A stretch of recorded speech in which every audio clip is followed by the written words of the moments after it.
I'm Victoria Robinson, ecologist and sustainability scientist at the University of Leicester. For this unit, we'll be looking at the sustainable use of natural resources. In the first session, we will be looking at population growth and consumerism, thinking about the history of human resource use and looking at the extraction of resources and trade and consumerism. Then we'll be moving on to looking at the plastic revolution in the second section. If you try and imagine a world without plastic, it's quite difficult. So we're going to look at how plastic has changed, how the plastic revolution came about, and think about the implications of plastic and sustainability. And then finally, we will look at some solutions towards a more sustainable resource use.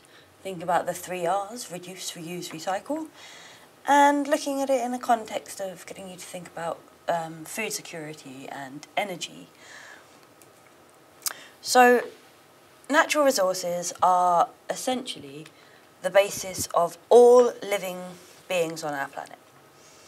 So they are useful raw materials which cannot be man-made or human-made. So they are resources that exist in raw form, and they are utilised and modified by humans for our own benefit. They are incredibly necessary for economy and society to function. We need them for electricity, for heat, for clothing, for construction, for pretty much everything. We are completely reliant on our natural resources. So, natural resources can be split into materials, which are both abiotic materials, non-renewable, and biotic materials, which are renewable, as well as water, land, and air. So, fossil fuels, metals, industrial, construction, all of these things we are very heavily reliant on.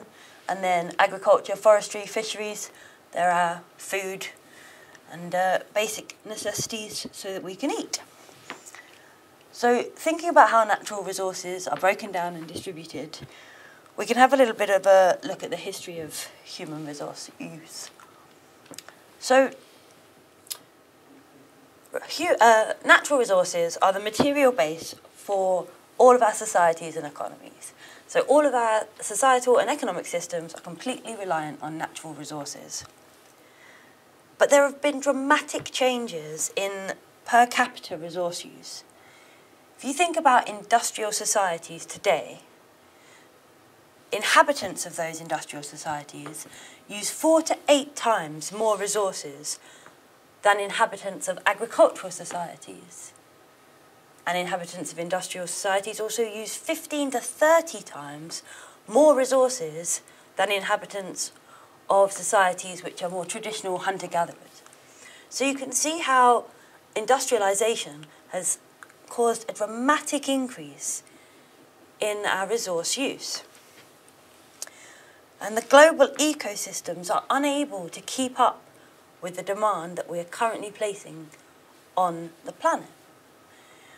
We would need 1.5 planet Earths to currently sustain our rate of resource extraction.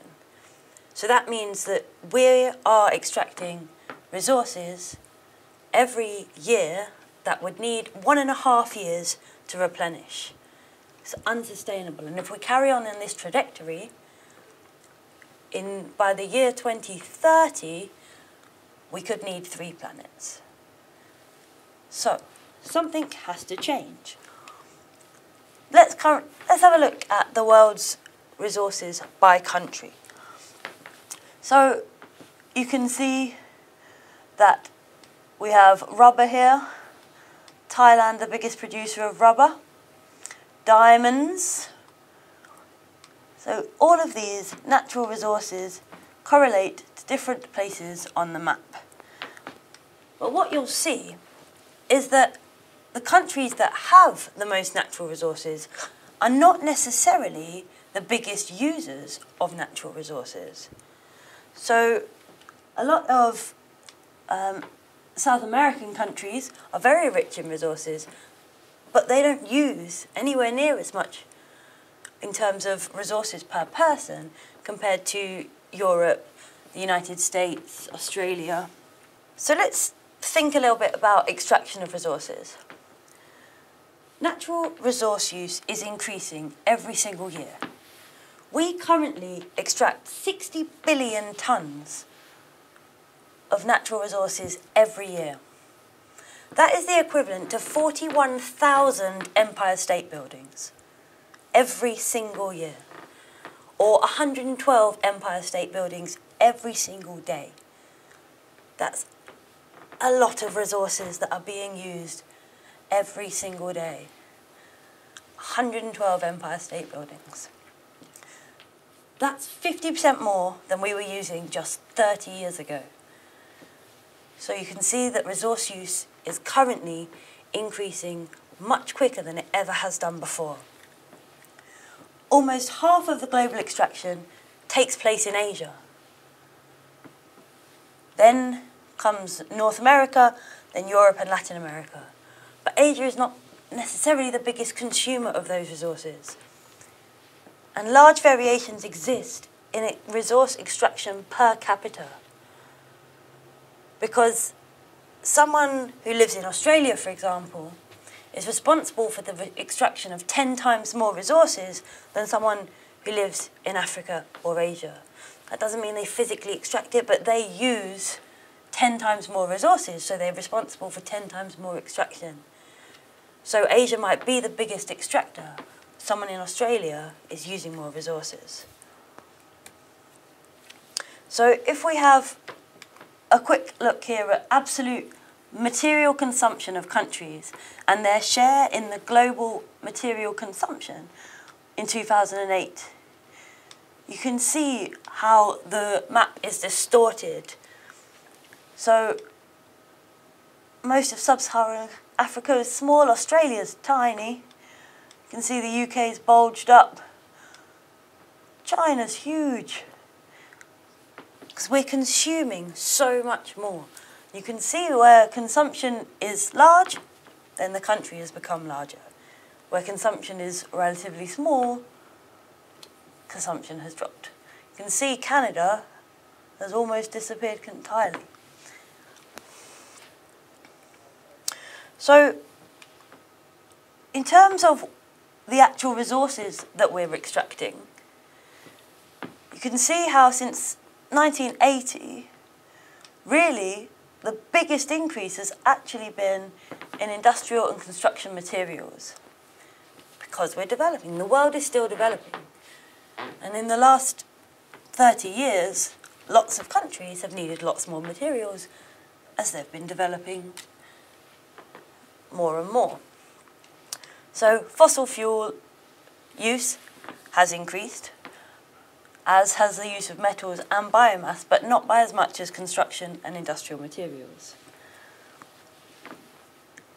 And when we have a look at global resource extraction by major groups of resources and in the different regions, then we can see that we've got the rest of the world, the OECD, and the BRICS, B-R-I-I-C. So BRICS is Brazil, Russia, Indonesia, India, and China. So the big 5 developing countries. And then OECD is the Organisation for Economic Cooperation and Development, which has 34 members, including UK, USA, lots of European countries. Israel's on there, Japan, Korea, New Zealand. So it's kind of what we call, more developed countries, lots of developed countries. So we can see that you've got the different proportions used by different countries. So non-metallic minerals, where the developed countries, the OECD countries, were using over half of non-metallic minerals, that's now dropping down by 2020. So you can see where the shift in materials is going. We're moving away from Europe and Americas and Australias, and we're moving more towards those big 5 developing countries. So Brazil, China, India, Indonesia and Russia using much more resources, and then the rest of the world. So let's have a little look at the trends in resource extraction. We can see that between 1980 and 2005, everything has increased. The rate of extraction of absolutely everything has increased. So we've got cereals, fish and timber. So all of your, the woods, wheat, rye, rice, all of them increasing. Nickel, dramatically increasing. Sand, huge increase. Gas, it's one of the most notable increases. We've got huge increases in all of this resource use. And world trade is responsible for accelerating this resource extraction because local resource use is linked to global demand. If there's an increased global demand, then there'll be increased extraction, and therefore more resources will be utilised. So what world regions are exporting? You can see that in Africa, the majority of the exports are minerals and fuels, same as the Middle East. In Latin America, it's, again, minerals and fuels, but there's also manufactures and agricultural products pretty evenly. When we get to North America, Asia and Europe, we're talking more about manufactures, so things that are already made, things that are made in country rather than raw materials. And if we have a quick look at consumption, you can see how North America and Oceania are the biggest consumers. They're responsible for the most consumption. They have the biggest impact on our natural resources. Then you've got Europe, closely followed by Latin America, Asia and Africa. So this is changing. There is more of an impetus in Asia. As China's growing and growing, and the population is growing in both China and India, resource use is also growing. And there will be a change in the way that consumption is occurring. But we have a dramatic increase in the population and a dramatic increase in consumption, which our natural resources just cannot support. We'll be looking at this more in the first session, in your first workshop facilitation session. So have a look at all the reading, put some videos on there to build up a picture of the current state of global population and consumerism. And I hope you enjoy doing the activities, and I'll see you again for session 2.